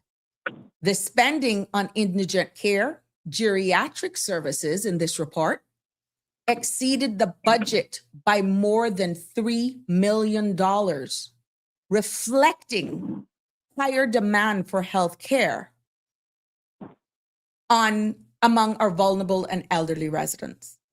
Yeah. We're going to take a caller. Caller, good evening. You're live. Hi, Fred. Hello. Please tell me you've been following. I was just a little bit. But I hear you, and I hear you discussing, parts of this budget and truly trying to extrapolate, but not just extrapolate, but create a clear narrative and a picture of what's actually happening. And you made a statement earlier that you said, don't necessarily take these, budget cuts or savings, what appear on the surface to be savings, as a true reflection of what our position actually is. And you're absolutely right. So whatever the opposite of artificial inflation, as in, cooking your books to make it look better, that's how this feels to me. I want to remind the public that what hasn't seemed to be considered. If I recall correctly, I believe when this government took office, they agreed that they would kind of go into a moratorium on hiring in government, right? That also has an effect. That doesn't necessarily mean more efficiency. I mean, take into consideration work, for example, and the processing of work permits. We were told that some work permits, in some cases, that they were backlogged weeks. So I'm saying, are we actually saving money here, or is this smoke and mirrors? Well, and that's the problem that I have. And I'm not suggesting, and I'm not saying that it is. I'm only saying that I think that the people are owed a greater level of transparency, because what it looks like on the surface is that, for people who don't actually pull these reports and actually look into them and delve into them and get to the nitty-gritty and the minutiae of what is actually in these reports, it looks truly remarkable. But when you have to consider it in its totality, are we actually getting value? Excuse me. Are we actually getting value for money? Well, Um, I want to could tell present you- the entire report, and then I can have my audience do that, because there are a lot of stuff that is unfunded and I've only reached outputs. and I mean, there seems to be no consideration. I think, reminding the public that I think earlier, this year, or may have been last year, that the Minister of Health made a move that, would kind of rejig the way health insurance for indigents were considered. And we added the word medically indigent to the definitions, indicating that previously, if people understand the true meaning of indigent, it's basically inability to afford your basic needs. And adding the term medically indigent meant simply put that you couldn't afford health insurance. What are the projections if you've gotten that far? What are the projections for what those costs will look like? Have those types of things being accounted for? Because it's funny that you asked that question, because I'm just delivering the report so that we know what's costing the country for the first quarter. When you look at the labor force survey that is collecting data now that will come about, is why it's important for us to put these two together. Because if people were following my episode yesterday and why it was important, and here I am delivering real numbers to the day of what it took to run for the first quarter of 2026, people will get an idea that we're not heading down a sustainable path. But I don't want to go ahead of it before I present it. I don't want it to go ahead before it's presented. That's how I kind of felt, that, we made these grandiose projections, and I can personally tell you, I congratulated the minister for, almost tripling, making a prediction or a projection of tripling what we thought the surplus was going to initially be. Now, what I don't want to hear at the end of all of this, after we have been promised that, we're going to make spending cuts, we're going to make budgetary cuts, and we're going to pull back here and we're going to pull back there. I don't want all of this now to be all of this frivolous spending, in my opinion, increasing this one's salary, increasing that one's salary, increasing the constituency budget, employee salary, doing this, doing that. I don't want this to now all come down to the war in Iran. And it's so easy to just throw blame onto that. Also, bear in mind that the government just also undertook to waive, we don't know for how long, but it's to the tune of $9 million plus, just undertook to waive duty on fuel. And I believe that the overall impact of that. While pensions remain underfunded. But can I ask you to stick a pin there? Let me just deliver this, because I can show you. We're going to continue this tomorrow because it's 6:33. But I want you to either go back and hear me present it this evening, and then I welcome all of your feedback tomorrow. Let me present it in its entirety. Okay? Appreciate it. I'll be here. Thank you, my love. You're welcome. All right. There we go. So so that we can deliver this, and then of course you can do your comments as we go along. But I want to deliver this to you because, as the caller rightfully said, how much people really go through these reports to make it make sense? That's why I'm taking the opportunity to deliver it for you. Unbiased, real facts. I'm only delivering in layman's terms what this report is saying, which is why I felt it was important for me to have it projected on the screen, as I'm pretty much just consolidating it down and putting it in layman's terms. But what I'm saying is what's in the document, not my summarization of it. I'm just regurgitating what is in this document, but in bite-sized pieces. But you can go back and fact check everything that I say, and then we can discuss some of the realities that is in this document, okay? And you can give your perspective on what you think as well. Andrew is saying here, increase in the population, whether Caymanian or non-Caymanian, means more funding necessary for public spending to address the needs of the people.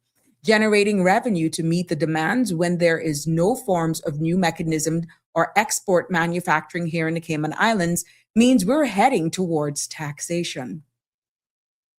Stick a pin right there. Let me continue to deliver the report. There's a reason why I want to deliver the report. Andrew, you open in a Pandora box, you're opening a door.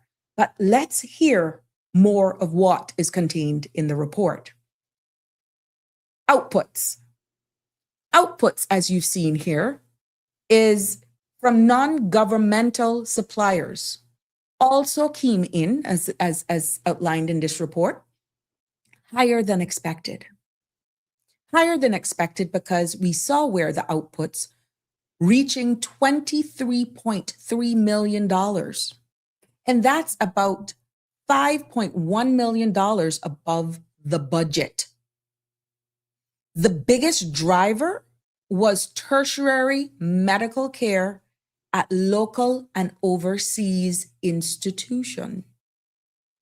This category alone costs $14.1 million the first quarter, which is $3.3 million more than planned. What this means, my friends, is that it's telling us, as we already know, I've been screaming it from the mountaintops, but let me just deliver the report. It's telling us that healthcare demand is rising sharply. More people are relying on the government for medical support,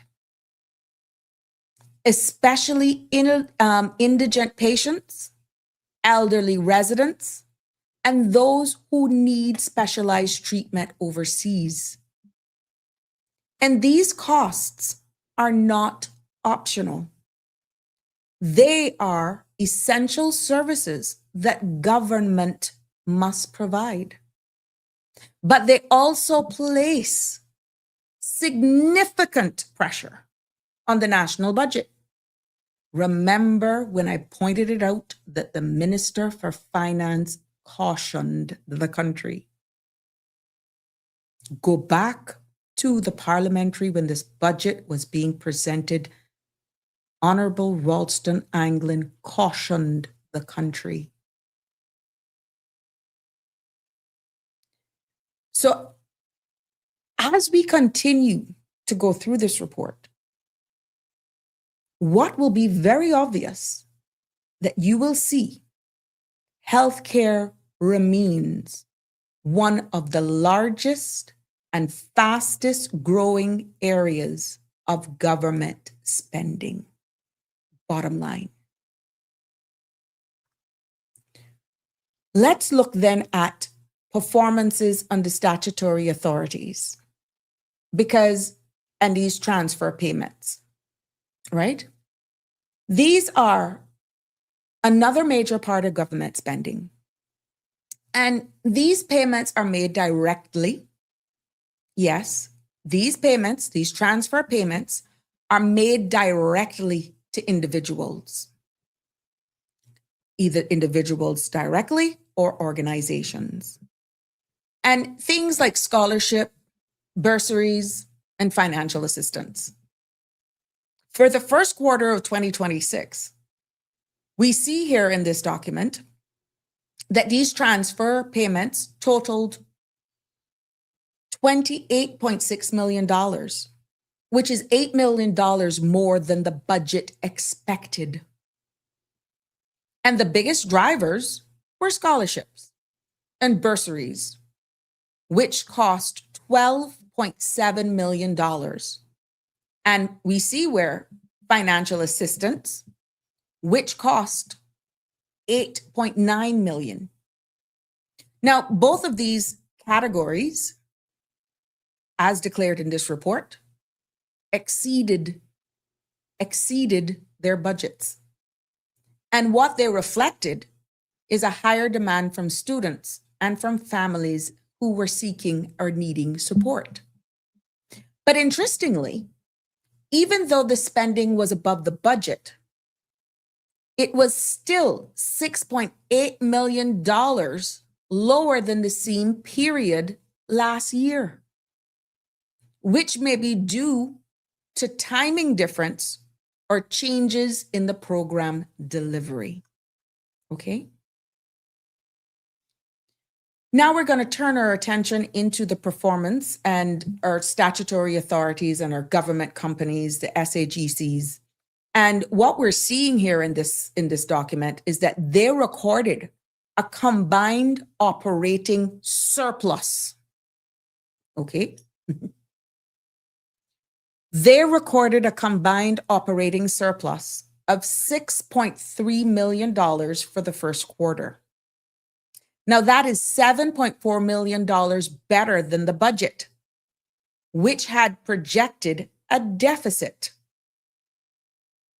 Cayman Airways, the Airports Authority, the Monetary Authority, and the Port Authority all performed better than expected, while the Water Authority recorded an unfavorable variance.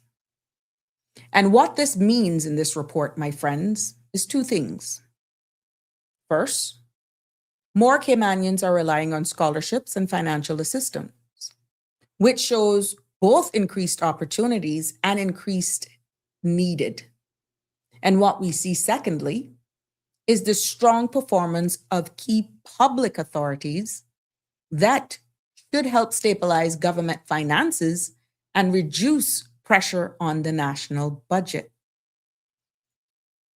But my friends, what this is actually saying is that as of March of 2026, the government had $722.6 million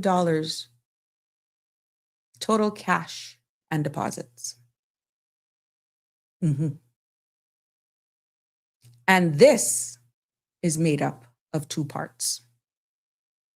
Now, I just going in because of time, and then we can finish up.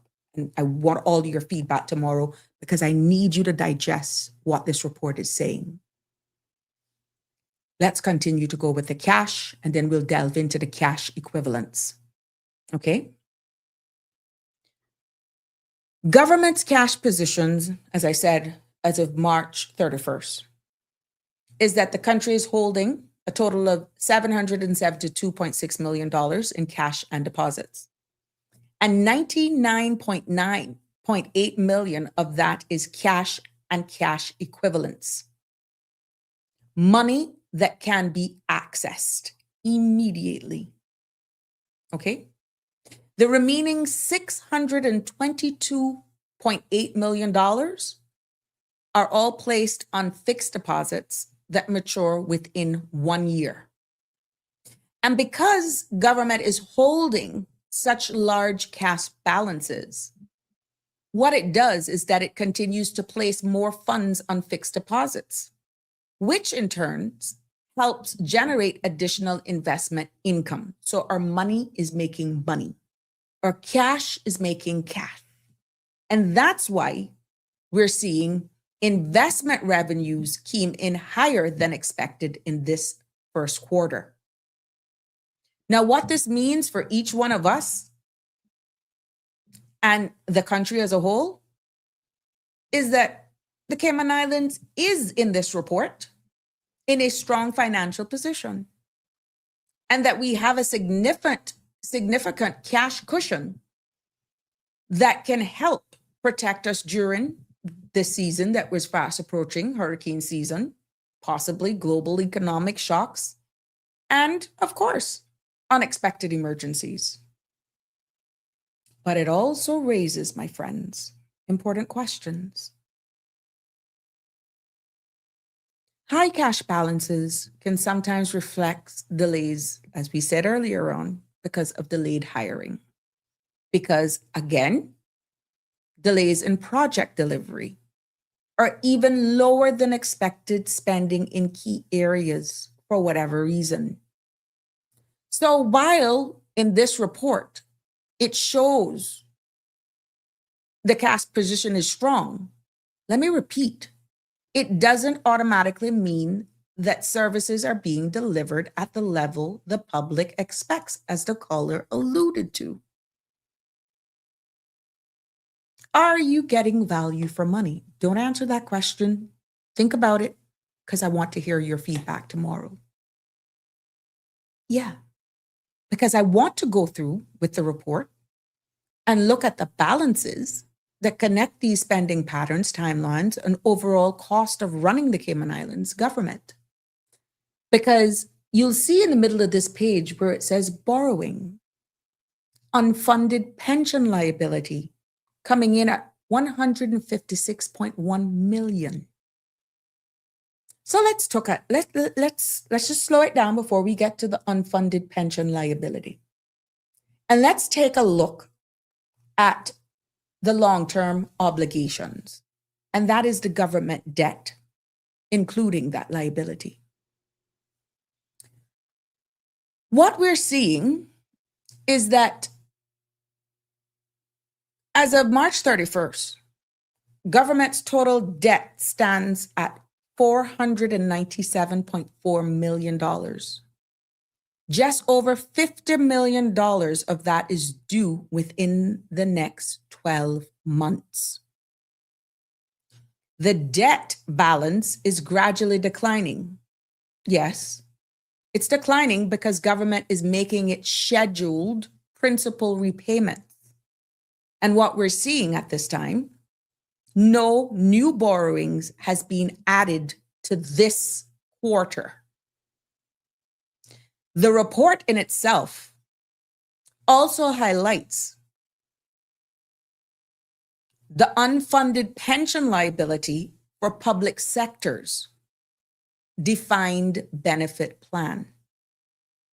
And as of December 31st, that liability was $156.1 million. And this represents the amount government will owe to current and future retirees that is not fully funded as yet. It's not a bill that comes due today, but it is a long-term obligation that must be managed very carefully. And here we go. I do them in twos. This means two things. Number one, Cayman's debt level remains manageable, and it is trending downward in this report. And that, my friends, supports financial stability and protects the country's credit rating. And second, the unfunded pension liability is a real cost of running government, and one that requires long-term planning for sure, to ensure, guess what? Future retirees receive the benefits they've earned. And these obligations, along with cash reserves, operating results from the foundation of the country's financial health. Okay? So that's something to really think of. The wrong person at the wheel? Oof. Yeah. Let's look at the Gigi Ham program.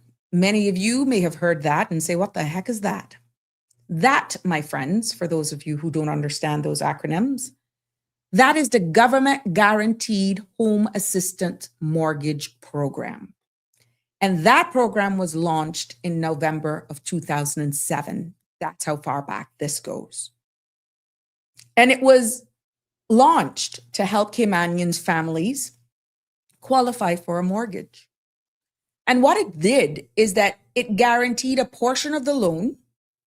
Government made it easier for banks to approve borrowers who may want to otherwise meet the requirements, right? And over the life of the program, 326 households were able to achieve home ownership under this program. Now, the program had an approved limit of $65 million. But the agreement expired back in 2012. And today, only one active loan remains. And that remaining loan has a balance of just over $111,000.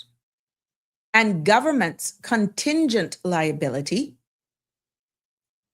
the amount that it would have to pay if the borrower defaulted. So anyone who got the loans, if they failed to repay, that's the contingent liability that was placed there. And that is about $59,500. And that is housing guarantee reserve is also maintained to cover part of this. You would label it then as an exposure to the government, okay? So throughout the entire program, dating back from 2007, 4 local banks called in guarantees on 23 loans. That was totaling $900,000. Now, no new guaranteed payments were required for this quarter.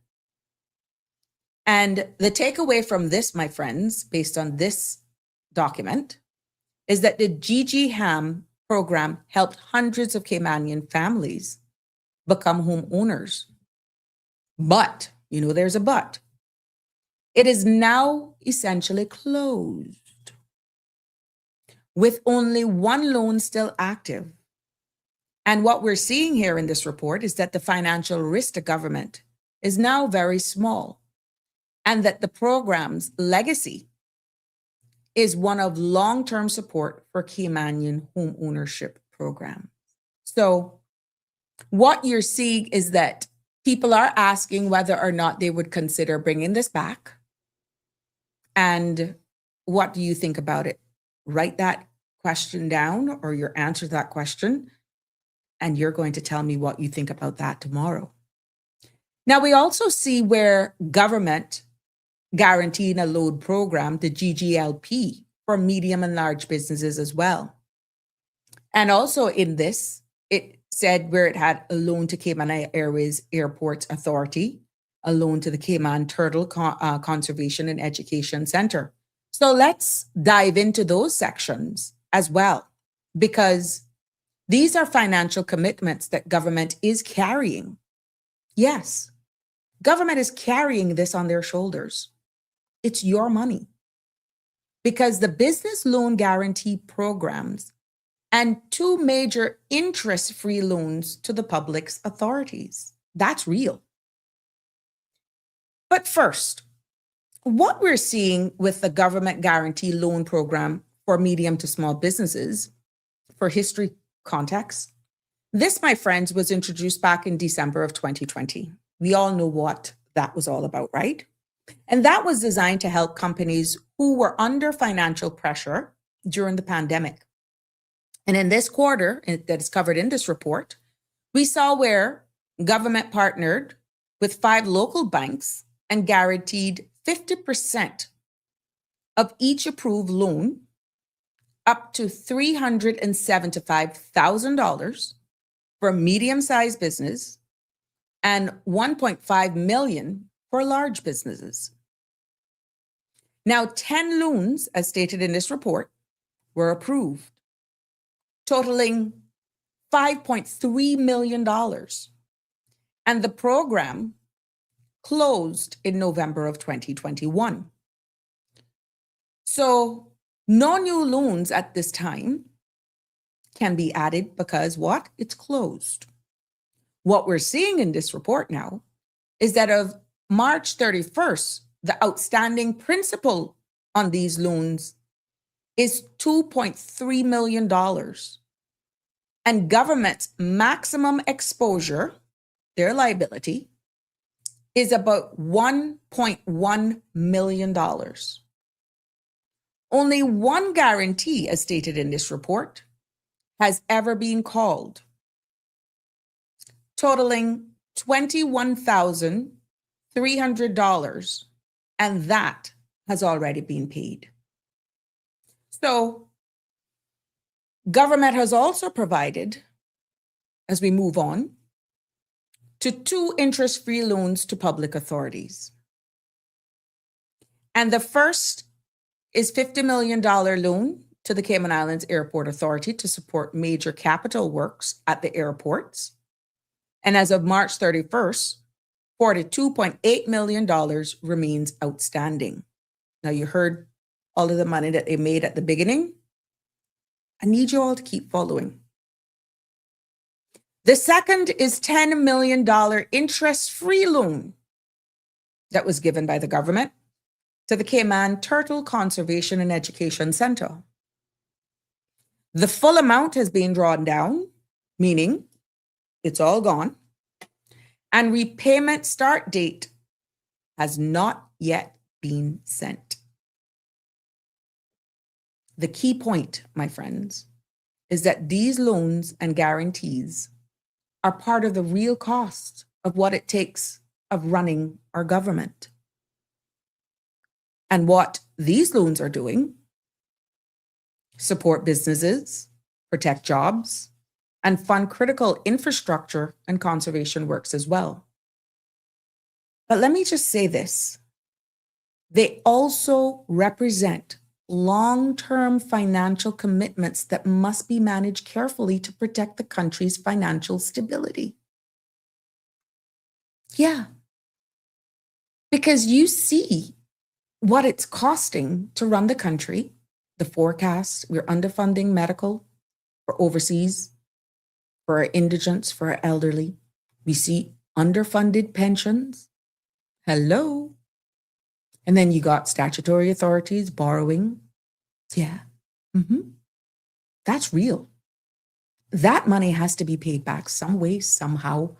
And when you get a little creative with how your country is going to do a budget, what they're going to increase in cost and services and all this sort of stuff, all of the revenue that comes into our countries, driver's license fees, work permit fees, Caymanian status fees, PR fees, naturalization fees. If we don't collect them, where you get the money from? If there's a dip in real estate, if there's a dip in financial services, if we're no longer attractive or have the necessary infrastructure in place that makes our environment conducive, attractive, to bring in all of these people, to pay government these fees, how are we going to make up for this shortfall? Is the ESO data really making sense now if we're only at 20,000 generational? If we have to make our own locals because organically, generationally, we're not keeping up or we're not having kids fast enough, I would like your feedback on what are some of the other suggestions that could keep us to maintain this lifestyle that we have. If the money isn't coming in, how are we going to take care of our pensioners? How are we going to pay to keep our elderly so that they can retire with dignity? You have 1 minute. You're live. I had to call back. Forgive me. You said something there that just struck at my heart, right? And you said, with respect to financial services and, how they earn money.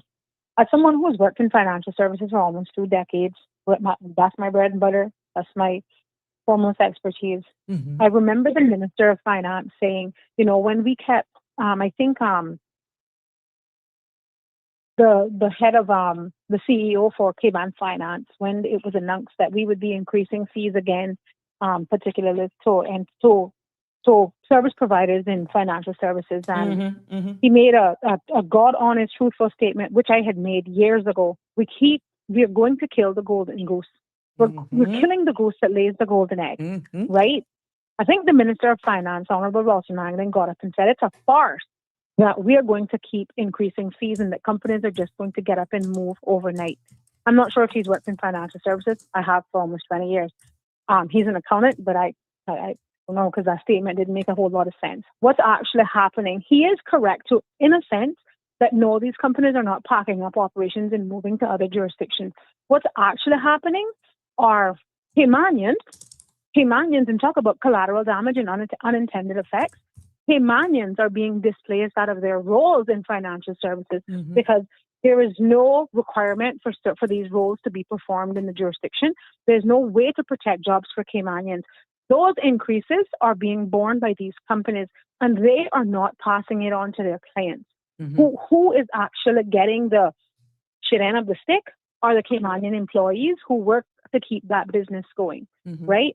And guess what? It becomes increasingly more cumbersome to keep up with the ever-changing AML, KYC regulations or whatever, so that we can remain compliant. But guess what? Those roles are being outsourced to countries like India, the Philippines, Mauritius, and the Caymanian worker who was in that seat is now being made redundant because those roles, it's much cheaper to hire someone in those jurisdictions to carry out those functions. So no, companies are not correct. So no, companies are not packing up operation and leaving the country. But what they're doing is cutting off their noses to spite their faces, because Caymanians are being put out of work hand over fist because directly related to the cost of those companies that they work for being able to conduct business in Cayman and still turn a profit. Now, like I said, for me, it feels like cutting off your nose to spite your face. And guess what? These companies are not going to operate at a loss. The ethos behind being in business is a view for profit. A view for profit. And just like the government needs to have an operating surplus, so do these very large entities. And guess what? They don't care where the work is being done from, and they don't care as that long Sabrina, as it who gets is the done. Correct. Absolutely. And you know what else they don't care about? The quality or the standard. They don't care about the quality or the standard. And again, 20 years almost in this industry, the standard is subpar. It is subpar. But guess what? It doesn't matter, because at the end of the day, the balance sheet looks good On their end. But and it how does, many? Yeah, go ahead. But how many Caymanians are being displaced so that the government can achieve their cute budget? That's what I think needs to be considered, and that's what should be at the heart of all of these discussions: is at what cost are we boosting our coffers? What is the true human cost? It's costing human capital, and you are striking at the heart of the middle class, which is the backbone of every society. You're striking at the heart of middle class, which is striking at every Caymanian household in this country. In this country, because guess what? A person who leaves India to come and work in Cayman, guess what? They can go back to India. Where are we going to go? Where are we going to go? Well, leave me there, because I want to continue this tomorrow, because we got to break down the responsibility of financial management rules. And then we'll also cover, and I'm hoping that a lot of people really digest what I've said. And I'm hoping, with the fact that we brought to light the 2025 ESO statistics, we brought this in real time now. And if there's something that I have to repeat tomorrow about the liabilities, the cost of medical, remember, this is only the first quarter.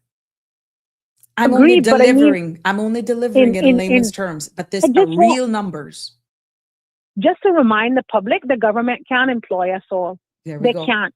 We've seen that, and we've heard the Minister of Finance speak about the moratorium on hiring and et cetera, in core government. Right? The private sector has a role to play, and I think that they're doing their best to be able to play that role. But they too don't want to operate at a loss. Exactly, and I think the cost of operations is a problem. Correct, and I think that more thought and they need to be more prudent when they're making these decisions. But I will leave you there. Yeah, no, I want you to tune in tomorrow, because I want to wrap up the delivery of the actual document, and then we can start to dissect it. Not my opinion, your feedback matters, and what you think this all means. And as CE Banks really says, speak it, because it's the truth, and Caymanians need to wake up now. Leave me there, caller. I'll talk to you tomorrow. Will do. Bye. Bye. Ladies and gentlemen, that brings us to a close of this episode of Sabrina Speaks right here on CMRTV.com. It has been my pleasure delivering this report to you, and we're going to pick back up at slide 18 tomorrow so that we just break it down again in letting you know the responsible of financial management rules, its implications if they're not followed. But I want to keep it real because all I'm doing is delivering in layman's terms this public document for us to digest. Now, if you put it all together, remember I told you the day will come where you will understand, appreciate, and respect this space because it would all make sense. When I hear us comment and run after the first thing that you hear, I want you to contribute, but contribute coming from an informed perspective. Because if what I shared with you here doesn't really ring some bells with you, I welcome your feedback tomorrow after this is all done. Please do have a great evening. Thank you for your continued support. Thank you for all of my loyalists who never miss an episode, and even those who tune in after the fact. I appreciate you. Please continue to like, share, and subscribe so you don't miss an episode. To all of our frontline ladies and gentlemen who are out there toiling, thank you for your service. Good night. God bless. Love you lots. That's a wrap for today's edition of Sabrina Speaks. Thank you for tuning in and for being part of the conversation. Remember, the dialogue doesn't stop here. Stay engaged, stay informed, and most importantly, stay empowered. We'll be back tomorrow at 5 p.m., same time, same place, right here on CMR TV and radio, where your voice matters and your truth is heard. Until then, Cayman, take care of yourself and each other. That's it for today's edition of Sabrina Speaks, where your voice matters, your story counts, and your truth is always welcome. Join us weekdays from 5 until 6:30 p.m. right here on CMR TV as we dive into the topics that matter most to you. Catch the show live or on demand at cmrtv.com. And don't forget to follow us on Facebook, YouTube, and Instagram so you never miss a moment. Until next time, stay informed, stay engaged, and always speak your truth.